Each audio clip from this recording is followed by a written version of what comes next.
I've just been talking to Sarah about storms in Washington, D.C., because I'm interested. I'm going out for the inauguration. I want to know if it's still snowy. But oh my goodness, a storm has come to Mar-a-Lago, to normally sunny Florida, in the shape of a press conference that Donald Trump has held, which will be of huge interest to Americans, but really a lot of interest and perhaps a lot of concern as well to those territories and nations and their populations that surround the United States. Well, we need Greenland for national security purposes. I've been told that for a long time, long before I even ran. I mean, people have been talking about it for a long time. People really don't even know if Denmark has any legal right to it. But if they do, they should give it up because we need it for national security. That's for the free world. I'm talking about protecting the free world. Are you also considering military force to annex and acquire Canada? No. Economic force. Because Canada and the United States, that would really be something. You get rid of that artificially drawn line, and you take a look at what that looks like, and it would also be much better for national security. Don't forget, we basically protect Canada. So we're going to be changing the name of the Gulf of Mexico to the Gulf of America, which has a beautiful ring that covers a lot of territory. The Gulf of America, what a beautiful name. So what are we supposed to make of that? And of course, what are people who are in any of these countries supposed to make of that? If you're in Canada, in Greenland, in Panama, how do you read these threats or warnings from Donald Trump? That's what we're going to get into. Welcome to Americast. Americast from BBC News. Hello there, it's Sarah here. I'm in the BBC's Washington Bureau. And it's Anthony. I'm at home, still snowy Washington, across the river in Arlington. And it's Justin in the worldwide headquarters of Americast in London, England. Anthony, Justin, let me tell you what my working day was like yesterday, because I fear it's a glimpse into what every day for the next 4 years is going to be like. I was busy putting together a TV report about the changes at Meta, a really, really interesting story about what the Facebook owner is doing with content moderation there. And I had half an ear across this press conference that Donald Trump was doing, just in case he said anything about the Meta changes, and I would include that in my report. But as I was listening, it started to get weirder and weirder. I mean, this was a press conference that was billed as being about Dubai investment in US data centers. So, it didn't sound like it was going to be very big news. And then he just went on and on about Greenland, about the Panama Canal, about Canada, even about whales being killed by wind farms. It was astonishing. And it just shows you can never assume Donald Trump's not going to make some news. I don't know about astonishing at this point, Sarah. I think we saw 4 years of this when Donald Trump was president before. He'll hold a news conference, and then it will totally go off the rails. This is Donald Trump's MO, and he's leaning into it. I don't know if you saw on social media, he posted a picture of North America, including Canada, with all of it having an American flag over it. He seems to say these things off the cuff, and then once he does, he notes the reaction from his audience, and he celebrates it. But we talked about this before. It's P.T. Barnum, isn't it? It's circus time. And it's all that P.T. Barnum was. So P.T. Barnum, when he set up circuses, there's an element of reality in what's happening, but also, he had an enslaved woman who he claimed was linked to George Washington, who he used to display. And when she died, he had an autopsy, and everyone knew she wasn't anything to do with George Robert Washington, and she wasn't 160 odd years old as he claimed she was. But there was a lot of interest generated, and it's all this kind of madness, maelstrom of stuff that's true. And let's face it, previous American presidents have tried to buy Greenland. Harry Truman had a go after the Second World War. And stuff that is just kind of crazy. I think it's highly unlikely that the United States does take over Canada for all sorts of reasons, some of which we might go into in a bit of time. And it's that mix of stuff that we have discussed before that is... It's a thing with Donald Trump, but it's also, frankly, I think it's part of his appeal. I think it was part of his appeal during the election period. And who knows, maybe the American people will get heartily sick of it. But at the moment, there's something almost slightly comforting about it, I find, because you don't need to take any of it too seriously. But suddenly, as you say, Sarah, suddenly there's something in it that has actually made news and might lead to something. Yeah, so not only does it mean that journalists like me have to pivot from doing one story and quickly start covering another, I think it's not all chaff, Justin. Of course, it's entertaining, and that's one of the reasons why Donald Trump supporters love him so much. But in amongst all of that P.T. Barnum distraction, in amongst all the glittery, sparkly pieces that catch your eye, there's a core of intent at the heart of it. And our job for the next 4 years, and certainly over the next half hour or so, is to try and work out what he really means when he says these things that sound so outlandish. Yeah. Can I kick us off, Anthony, with Greenland? Because, as I say, there have been various efforts, haven't there, in the past to buy Greenland. Greenland was a Danish colony for a long time. It's not exactly a colony now. It's kind of slightly self-governing, isn't it? But the idea that it might be subsumed into the United States in some way, shape, or form isn't a new one. And exactly as Sarah says, there is an element of seriousness to this, underlined by the fact, and we should listen, shouldn't we, to Donald Trump Jr., who went to Greenland, who flew there in advance of this news conference on Trump Force One and said this. We're a little pressed for time because we only have a couple hours of daylight, so we got to see everything, but we're really excited to be here. One question. Thank you guys so much. Could you tell why you're in Greenland? Just here as tourists, seeing it, looks like an incredible place. We've been talking about going for a while. I was actually supposed to be here last spring for some of the stuff I do in my free time, but just really excited to be here. Awesome country. The scenery coming in was just spectacular. So just very excited to be here. He's just coming to have a look. It was like it was a property viewing, or a real estate purchasing trip, Trump style. It's what it seemed to be. Fly in with the branded plane so that everybody can see that, there's some seriousness behind what Donald Trump's saying. Yeah, have a look at the place, see what you think it might be worth. Do you want to make an offer?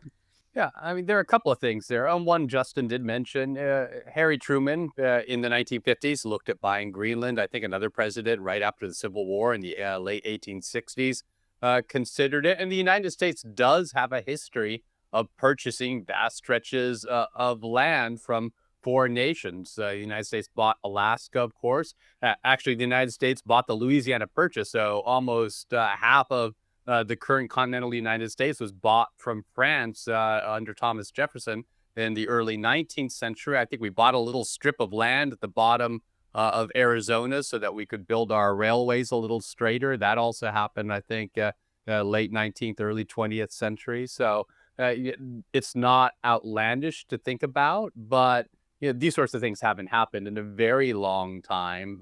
And the way Donald Trump is going about doing it, browbeating essentially Denmark into entertaining the notion, a U.S. NATO ally, and not ruling out the use of military coercion in order to get it is, that part is what's astounding. And he was talking, wasn't he, about an economic war essentially against Denmark if they refused to cough up or allow Greenland to be bought. I mean, it occurs to me that there's one obvious thing that comes from Denmark to the United States in quite a large volume at the moment, and that is the drug Wegovy, which is made by the Danish company Novo Nordisk. I don't know actually where it's made and whether they have plants in the United States or whatever, but so if you're thinking of Danish imports to America, maybe a little bit of bacon, but mainly actually that drug that a lot of Americans will find themselves quite interested in continuing to take. So it's a kind of sign, isn't it, of the complications of these things once you begin to get beyond the press conference and into the nitty-gritty of policy. A few years back, I was down in Austin, Texas for South by Southwest, and the Danish government was doing a kind of a tourism promotion event there where they had a bunch of journalists come for dinner and they served all this Danish food, this kind of raw, natural Danish food, and they touted about how Denmark was the happiest place on earth and the people were the happiest on earth. But if you look at the response from the monarch, the king of Denmark, he's not happy right now. He doesn't like this saber rattling, and he actually changed his coat of arms. I don't know if you saw this, but he changed the royal coat of arms to have the representation of Greenland, which was a polar bear, much, much bigger on that coat of arms now than it was previously. So I think he is trying to send maybe a not too happy message to the Americans. Yeah, and the Danish Prime Minister herself said very clearly yesterday Greenland is for Greenlanders and that the island is not for sale. But Anthony, Justin, let's try and drill down to what we think is really going on here. So it seems to me that when Donald Trump wants to take control of something, his natural instinct is to try and buy it and do a real estate deal, which is probably not practical here for all the reasons that we've discussed. But, that's where his instinct takes him. What it tells us is that he is really, really concerned about the strategic location of Greenland because it sits pretty much between America and Russia. It's an important shipping route that Russian and Chinese vessels use, and it will become more and more important as the ice recedes and it's easier to take large ships through the Arctic. So he can see that trade, as well as security, is hugely important in that area. And that's not to mention, of course, the critical minerals that there are under the ground in Greenland that might be accessible when the ice recedes as well. But I think that this is just an opening position in a negotiation, which probably would never result in America buying Greenland. But maybe he wants some better guarantees about an American Air Force base that there is there. Maybe he wants to put more American personnel there in order to man these shipping routes, or he wants the Danish or the Greenlanders to do something else about these shipping routes. So instead of doing what other countries might do, which is go and have some closed-door conversations and say, hey, Greenland, we would quite like to do this, this, and this, and this. What would we have to give you in return? He just says, no, I'm going to buy you, and if you don't like it, I'll use military coercion to take it over. So give me for free what it is that I actually want. And the other thing he was talking about using was tariffs to punish Greenland. And Justin mentioned this. He said very high tariffs. So, we had conversations in the past about what Donald Trump's trade policy might end up looking like and whether the tariffs that he's talked about, and he promised across the board tariffs on the campaign trail, whether they're in actuality it was going to be more what Scott Bessent and his Treasury Secretary and other advisors have said, which is tariffs are a tool to get what America wants.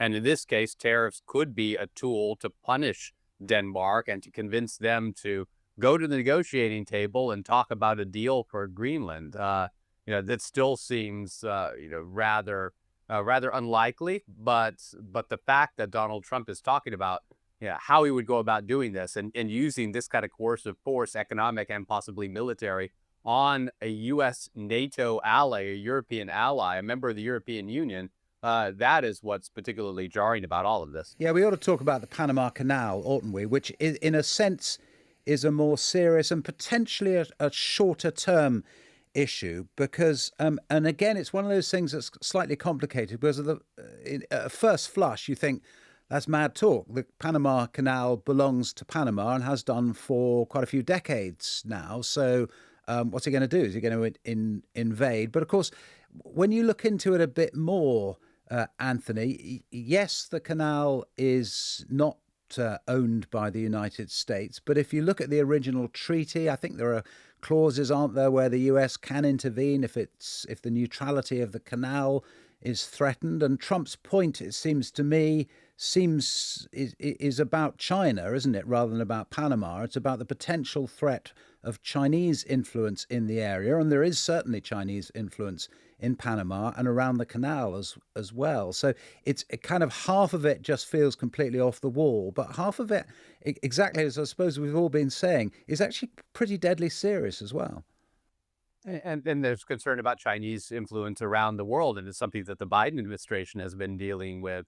You talk about what the U.S. policy towards Africa and the African nations are. A lot of that is meant to counter Chinese influence, Chinese attempts to corner the market on these rare earth minerals, another tie to Greenland, these vital ingredients to batteries and cell phones and all the technological components that are going to make up everyday life for the rest of our lives. Also South America, also Central America. And obviously the canal is a vital economic waterway.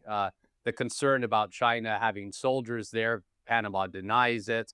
There's been no independently reported evidence that the Chinese military is somehow taking over the canal. And also, I think the concerns that China would shut down the canal in the case of a war seem kind of overblown. They would be shutting down their own economic lifeline as well as ours. But I think the as you mentioned, the bigger idea that there is just some kind of a great powers rivalry where we're competing around the world for influence and access, I think that is very much real. So influence and access, Anthony, that's a really interesting way of putting it, because that's traditionally the way that governments in the US government would go about making friends and currying favors. I think what we heard from Donald Trump yesterday was a worldview that shows you he thinks about it quite differently. He thinks America is the most powerful country in the world, and it can bully other countries into doing things, not cajole them in any way. That he doesn't want access, he wants control. And if he has the power to get that, that's what he will go out and do by whatever means necessary. He thinks that economics and trade is the most important thing in the world. I mean, he's not interested in territorial expansion for the sheer sake of it. And we know he's not interested in military intervention to prop up human rights, say, or protect the sovereignty of some other democracy somewhere else in the world. But he is telling us trade's what matters to him. America needs to be the king. He will do what it takes to put America's interests first without even beginning to argue it's in favor of the rest of the world as well. And he will use the power of American might to get what he wants. I think that was the message yesterday. Yeah, 100%. And people in other countries can say what they like, and they have been saying what they like. For instance, the president of Panama saying that there's nothing to talk about when it comes to the canal, no possibility of opening any kind of conversation around this reality, which has cost the country blood, sweat and tears. But actually, exactly as you say, when it comes to it, and I suppose we should turn to Canada as well, and the idea that the United States might eat up Canada during the Trump presidency as well, which feels outlandish. But then exactly as you say, Sarah, when you look at the relative economic clout, and Canada has lost ground vis-a-vis the US since the pandemic, GDP per person has the gap between the two in GDP per person, national wealth per person has increased. In other words, Canada has not been as successful as the US since the pandemic. Not to say that Canadians don't love being Canadian and don't want to maintain their Canadianness and their separateness from the United States. But when it comes to raw economic power, there is something happening south of that border that doesn't seem to happen north of it. And there are ways in which Donald Trump can reach out, particularly given that Canada has an election coming this year, and there are going to be those on the other side in Canada, those who are opponents of Justin Trudeau, who's stepping away, who are very much of the kind of Trump ilk. And he has this ability, doesn't he, to get under the skin of people in other countries, to roil other countries. We're seeing it in the UK at the moment with Elon Musk. So the kind of whole sense of the Trump administration being a force for a kind of new jaggedness in world affairs is not just between nations, but also inside nations as well. And it wouldn't surprise me at all. Would it surprise you guys if he does cause quite a stir during Canada's election year? Well, look at what it was that was the final straw that led Justin Trudeau to have to resign. It was Donald Trump's threat of 25% tariffs on goods coming in from Canada, and a row between the Prime Minister and his Finance Minister about how to handle that. And Chrystia Freeland, the Finance Minister, thought that Justin Trudeau should have stood up firmer to Donald Trump and his America First economic nationalism. And it was the row between them and her resignation that finally pushed Justin Trudeau out the door. So he's already involved in Canadian politics. And given that, the pictures he was putting on social media that Anthony referred to earlier, maps of the United States plus Canada with the stars and stripes all over. I mean, that was just a troll, I presume. But, he'll have thought it was absolutely hilarious, even if much of Canada didn't. And Trump and Trudeau have some history. They clashed during Trump's first term in office. There was that famous handshake where no one seemed to want to let go, and they were squeezing harder and harder, and then tweets and social media posts back and forth when they had a summit meeting in Canada. So I think Donald Trump wanted to dunk on Trudeau and was happy to do it, but he also clearly has eyes on Canadian politics. And I think, Sarah, you hit on something that is a key component of Donald Trump's foreign policy, which is saying the quiet part out loud, talking about how the United States has the power, exposing that power dynamic when it comes to other countries, and capitalizing on it. Now, the Canadian conversation seems unlikely in the extreme, but Donald Trump has had eyes on Greenland. He talked about it in his first term. And when he was announcing his U.S. ambassador to Denmark last year in December, he said, again, in that press release, that one of the tasks of this ambassador to Denmark would be to arrange the purchase of Greenland, and now he's bringing it up again. So, this isn't just idle talk, I think, at least when it comes to Greenland. This is something that Donald Trump really is interested in and is going to keep coming up and keep pushing. It's not just something he said off the cuff at a press conference yesterday. He said something really fascinating when he was talking about Canada, about the trade deficit. So America buys more goods from Canada than the other way around. So America has a several billion-dollar trade deficit with Canada. That obviously drives Donald Trump mad, because he was talking about how the US subsidizes Canada to the tune of tens of billions of dollars. Now, that's not at all true. It just so happens that Americans want to buy Canadian stuff more than Canadians want to buy American stuff. But, that's obviously got up his nose. That's something he wants to sort out, I think. Yeah. And the other thing about Canada that I think is worth mentioning is there's this sort of snootiness thing as well. Canadians regard themselves, or some Canadians regard themselves, as rather superior to Americans, don't they? There used to be this fantastic, actually, it was a really good TV program in Canada, where they went round America asking Americans what they knew about Canada. Did you ever see this, either of you? So No. well, they'd go and they'd hold kind of mock interviews. So they'd go to, I don't know, Alabama or somewhere, and they'd get a load of Americans together and they'd say, hey, we're from Canada. And the Americans would be friendly, as Americans are to foreigners, and say, oh, that's nice. Where's Canada? And they say, well, it's to the north of you, so things like that. And then there's one particularly sticks in my mind where they said, in Canada, our parliament is made of ice. They said, we have an ice parliament. And these people, I can't remember exactly which state it was, but it was somewhere in the south. These people sort of went along with it. So, oh, gosh, that's fascinating. How amazing. We didn't know that about Canada. So the whole shtick of the program was Americans don't know anything at all about Canada. And we Canadians are rather superior because we do know about America and we know about the rest of the world too, and you don't. And I do think that sort of plays into the politics of Donald Trump, Anthony, doesn't it? That there's, this kind of sense that they are, as we used to think of ourselves in the UK, the Greeks to your Romans. In other words, we're the clever ones, the thinky ones, and you're the kind of brawn. And there's that constant underlying tension, it always seemed to me, in the relationship between the US and Canada. I guess, the red state Republicans view Canada as a bunch of kind of coastal elites, blue state coastal elites with their socialized medicine and their broad government safety net. And so, bashing on Canadians is the same way as bashing on liberals here in this country. Yeah, I've always thought of Canada as the Scotland of the North American continent, with the Americans being the English. So I like that idea, Justin, of the Greeks to your Romans.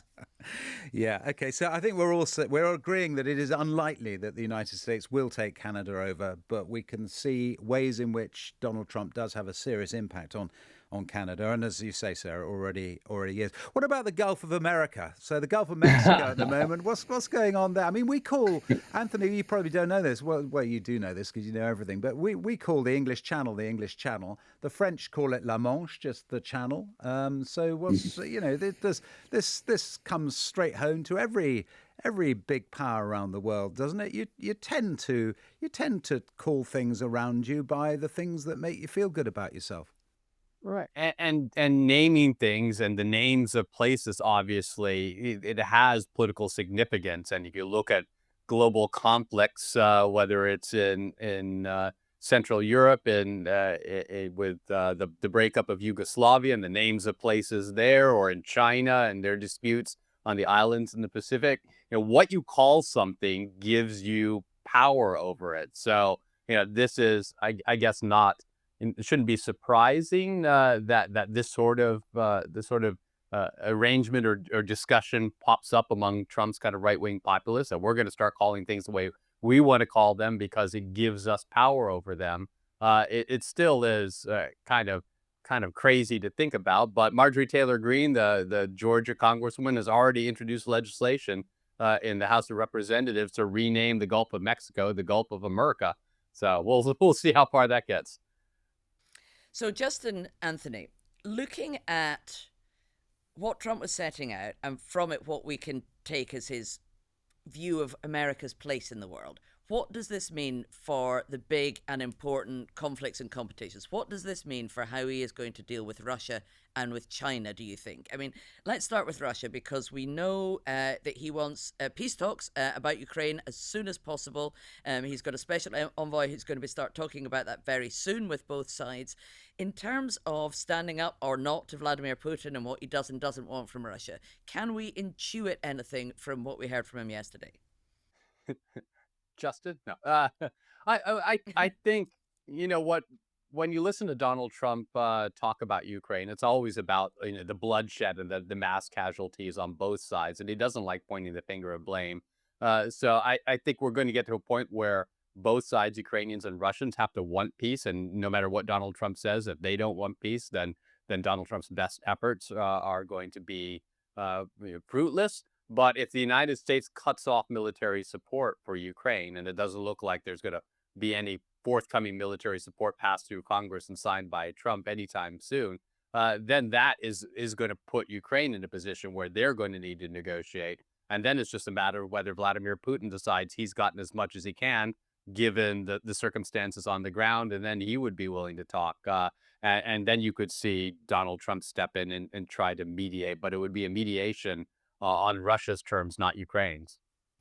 And if I'd been sitting in Beijing and listening to him yesterday, I think what I would have heard, looking at his obsession with the pivot points around Greenland and the Panama Canal, was that he sees China as a huge economic competitor to the United States and potentially an economic threat to the United States, and that he is prepared to go to quite long lengths in order to make sure that China can't get an advantage over America on that, or disrupt American trade and economics. But they much less concerned about what happens inside China in terms of human rights, for instance, or the crucial question looking at Taiwan, protecting its sovereignty and democracy. But if there were economic or trade issues threatened by a Chinese attempted takeover of Taiwan, which of course there would be huge ones around computer technology, that's what he would care about. And so I would be listening to that, trying to work out how to decouple some of the things that America has been, nagging China about in the past from the pure economics of the whole thing, and realize that that's how you would have to deal with Donald Trump. Yeah, I guess the concern is that, among the Chinese would be that the United States is looking at China as a rival, that the United States is positioning to try to compete with China around the world. I think the Chinese may be pleased that one of the ways the Trump administration seems to want to do it is by going toe-to-toe with U.S. allies in Europe. And China would be perfectly happy if there were more fractures, more distrust and competition between the United States and Europe, because if they're divided, then it gives China a somewhat freer hand. And when you listen to Joe Biden talk over the past 4 years, one of the things he would say time and time again is how this is an inflection point, that it's autocracies against democracies, that there's this kind of global competition between the Western countries, Europe and the United States, versus these dictatorships or autocracies in China and Russia and elsewhere. Well, if you listen to Donald Trump yesterday, the United States sounds more like it's just another bully. That is an autocracy too, or at least will behave like one. It'll try to exert its territorial control over neighbors. It will threaten the use of military coercion to get what it wants. So it's a different kind of playing field if it's China, Russia, the United States, all kind of throwing their weight around. And maybe that helps China. Maybe it makes it easier for China to justify using its economic and possibly military threats to exert control over Taiwan. It certainly would justify what Russia has been trying to do in Ukraine. If they're behaving just like, if the United States is behaving just like Russia, maybe not rolling tanks in, but talking about it, it's a different kind of geostrategic playing field with Donald Trump's rhetoric than it was certainly during Biden's era. Okay, before we go, can I bring us back to what we started off talking about? Or actually, you were talking about it, Sarah, because I think you're kind of going for a pay rise, aren't you? Just pointing out to everyone that this is going to be a very difficult few years for you, because you've got to cover dozens of these press conferences, and they're going to go in any direction that is possible, and possibly some directions that we haven't even considered to be possible before. In other words, the Trump circus is back. And I just wonder what that means in terms of coverage of Donald Trump. So sort of, to put a semi-serious hat on this, we have constantly grappled, haven't we, with how to cover this guy, and the American press has as well. It is going to be a challenge. Yeah, and it's sorting the wheat from the chaff, isn't it? And it's trying to work out what announcements, pronouncements that he makes are well, first are genuinely serious, and then the ones that will have real consequences. Because sometimes the things he says the most loudly aren't going to result in a great deal of action, whereas quietly somewhere else, executive orders are being signed or legislation's being prepared, which actually could have a huge impact on people's lives, but it's not quite as showy.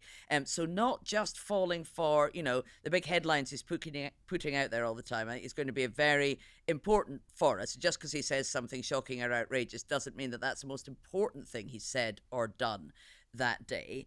And then also, just trying to work out what the intent is. I mean, we had quite a debate in our newsroom yesterday about how hard to go on this idea when he was asked, would you rule out military force to try and get your way in Greenland or Panama? And he said, no, I wouldn't rule it out.